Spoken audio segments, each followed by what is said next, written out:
నిన్న రాధాకృష్ణ నాయుడు ఒక press meet పెట్టాడు. ఏంటంటే నిడుగుంటపాలెం గ్రామంలో మొన్న మేము ఒక ప్రెస్ మీట్ పెట్టాం. అక్కడ మా అనుమతులు లేకుండా, గ్రామస్తుల సలహా లేకుండా, ఎంపీటీసీకి తెలియకుండా, గ్రామ పంచాయతీ పర్మిషన్ లేకుండా ఒక షెడ్ కడుతున్నారు.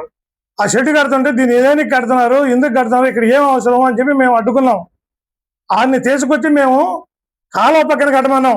రేవులు వేసుకునేది ఇక్కడ అక్కడ కాదు, కాబట్టి ఏడు కట్టండి, ఆడు కట్టేదానికి లేదని మేము ఆపాము తప్ప మేము ఆయన చేసే అభివృద్ధిని మేము ఏదో అడ్డుకున్నామని ఆయన పర్మిషన్ తీసుకొని కడుతున్నానని చెప్పాడు. ఇదిగో నిన్న మండల ప్రెసిడెంట్ పర్మిషన్ నేను తీసుకున్నాను అన్నాడు. ఇది చూడండి, ఎంపీడీఓ సంతకం పెట్టింది, మండల ప్రెసిడెంట్ మంద కవితమ్మ సంతకం కూడా అవసరం లే వీళ్ళకి. ఎందుకంటే పోయి ఇంటికాడ పోయి సంతకం పెట్టు అంటే పెట్టాలని, అదే దౌర్జన్యం.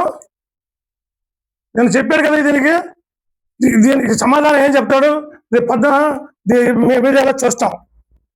బస్ స్టాప్ నేనేదో కాల్చిన ప్లేస్లో కట్టకుండా నేను ఇంకో ప్లేస్లో కట్టాను అని మాట్లాడాడు. బస్ స్టాప్ అసలు ఎవరు కట్టిస్తున్నారు తెలుసా? తెలిసి మాట్లాడా? బస్ స్టాప్ ఎక్కడికి వచ్చింది? హై స్కూలు పిల్లలు 250 మంది ఉన్నారు పిల్లలు, స్కూల్ పిల్లలు.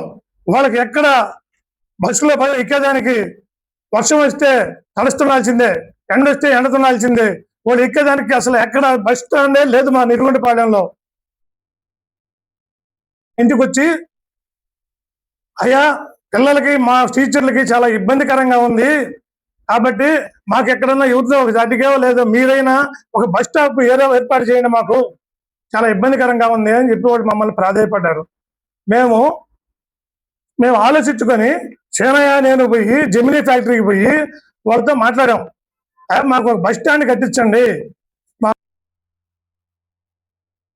చిన్న 10వ క్లాస్ పిల్లలు ఉన్నారు, కొంచెం ఇదిగా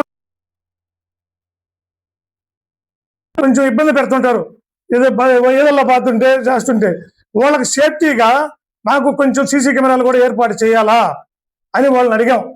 వాళ్ళు 20 లక్షల రూపాయలైనా మేము ఖర్చు పెడతాము, కానీ మా కాంట్రాక్టర్లను పెట్టి మేము కట్టిస్తాము, మీరు ప్లేస్ చూపిస్తే చాలు అని చెప్తే చవట హరిజనవాడ నుంచి నడ సెంటర్ నుంచి హై స్కూల్ రోడ్డు వరకు సీసీ కెమెరాలు ఏర్పాటు చేస్తున్నాం. ఇప్పుడు వైర్లు కూడా లాగుతున్నారు. Bus stand చూపిమన్నారు. ఇటు గిరిజన కాలనీ, ఇది బీసీ కాలనీ, 2 సెంటర్లో ఆర్చి కట్టున్నాం హై స్కూల్కి పోయే దారి. ఈ పిల్లలు మళ్ళీ సెంటర్లో దాకా పోయి అక్కడ ఇబ్బంది పడకుండా ఏ పిల్లల కోసంగా అక్కడ ఏర్పాటు చేసాం మేము. అది మంచి పని అని గ్రామస్తులు అందరూ అంటున్నారు.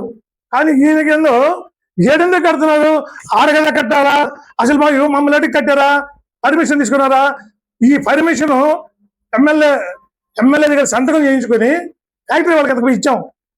ఎమ్మెల్యే సంతకం చేస్తేనే ఫ్యాక్టరీ వాళ్ళు మాకు ఇచ్చారు. ఎమ్మెల్యేకి చెప్పాము, చెప్పకుండా మేము దొంగతనంగా వాళ్ళ దగ్గర మేము తెచ్చుకొని మేమే కమిషన్కి అమ్ముకోలా. నీలాగా నువ్వు నిడుగుంటపాలెంలో వర్క్ వస్తే ఎవరికి గ్రామస్తులకే తెలీదు. జమీన్ల ఆయన ఎక్కడ బాత్రూమ్లు కట్టి నష్టపోయాడంట, ఆయన తీసుకొచ్చి మా ఊర్లో కట్టిస్తున్నాడంట. అంటే నిడుగుంటపాలెంలో కార్యకర్తలు లేరా? కష్టపడి పని చేసిన కార్యకర్తలు ఉన్నారా లేరా? ఏజెంట్గా కూర్చున్నారు, ఎలక్షన్ చేశారు, కొట్లాడుకున్నారు. అంత కష్టపడి చేసిన కార్యకర్తలకి ఇద్దరికి 2 కట్టుకుంటారు. నువ్వెవడు జమీన్కి చేయడానికి? అసలు ఏ గ్రాంట్ అది? మండల గ్రాంట్. ఎంపీటీసీకి చెప్పవా నువ్వు? ఎంపీటీసీ ఎస్సీ అయితే చెప్పవా? అదే ఓసీ అయితే వాళ్ళ సలహా తీసుకొని చేస్తావా? అదే ఈ కూటమి ప్రభుత్వంలో మీరు చేసే విధానం